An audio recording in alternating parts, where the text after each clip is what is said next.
بلال کہتے ہیں کہ دور غلامی کے دن تھے، مجھے بڑا تیز بخار چڑھ گیا، میں شدید بیمار پڑ گیا اور سردی کے دن تھے۔ میرے مالک نے مجھے کئی کلو جوں دیے ہوئے تھے چکی پہ پیسنے کے لیے، لیکن میری طبیعت بڑی خراب تھی۔ میں نے دوا لی اور لحاف لے کر لیٹ گیا۔ کپ کپی تاری تھی، بخار بڑا تیز تھا، میری آنکھ لگ گئی، میں سو گیا۔ اتنے میں مالک آ گئے، وہ بڑے ظالم ہوا کرتے تھے۔ وہ میرے آقا نے آ کر میرا لحاف کھینچا، رضائی کھینچی اور مجھے کہنے لگا کہ تو نے ابھی تک چکی نہیں پیسی۔ برا بلا کہنے لگا اور پھر کہنے لگا اب تیری سزا یہ ہے کہ تو کھلے باہر صحن میں بیٹھ کر چکی پیسے گا اور تو اب قمیص بھی پہنے گا نہیں، تجھے قمیص پہننے کی بھی اجازت نہیں۔ حضرت بلال کہتے ہیں شدید سردی کے دن اور مجھے بخار، میں اب چکی پیسنے لگا۔ چکی پیستے پیستے آنکھوں سے آنسو جاری ہیں۔ میں اپنی قسمت کو کوس رہا تھا کہ وہاں سے حضور کا گزر ہوا، وہ جن کے آنے سے مرجھائی کلیاں کھلی۔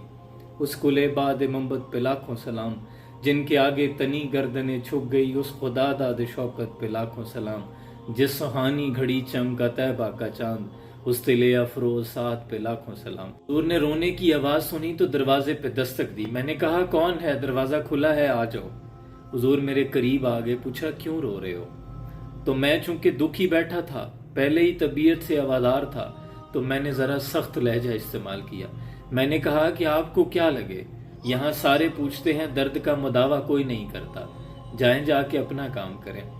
کہتے ہیں معاذ اللہ میں نے سخت الفاظ کہے۔ حضور نے جب رخ انور پیچھے کی جانب موڑا تو میں نے کہا بس پوچھنا ہی تھا، میں نے کہا تو تھا کہ مداوع کوئی نہیں کرتا۔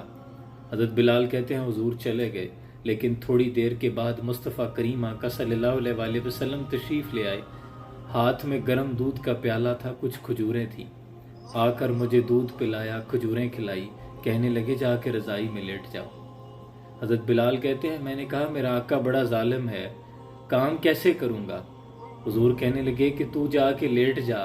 دو عالم کے تاجدار فرمانے لگے کہ بلال تیرے حصے کی چکی میں پیسوں گا۔ نبوت کے نرم و نازک ہاتھوں کے ساتھ میرے اور آپ کے شفیق آقا چکی پیسنے لگے۔ بلال سو گئے، کہتے ہیں صبح ہو گئی۔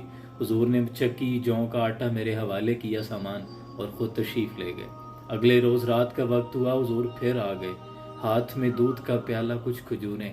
آ کر مجھے دودھ پلایا، کھجوریں کھلائی اور کہا تو لیٹ جا، چکی میں پیسوں گا۔ اے امتی تیرے مقدر پہ قربان جاؤں۔ حضرت بلال کہتے ہیں لوگوں سنو، 3 روز تک میرے محبوب اور شفیق آقا میرے حصے کی چکی پیستے رہے۔ تیسرے روز جب پیس کر جانے لگے تو میں نے قدم پکڑ لیے۔ میں نے کہا کہ محبوبہ نہیں، لوگ جھوٹ کہتے ہیں، جو اپنے غلاموں کے حصے کا کام کرے وہ تو اللہ کا سچا رسول ہو سکتا ہے اور کوئی ہو نہیں سکتا۔ نے بڑا پیارا لکھا کہ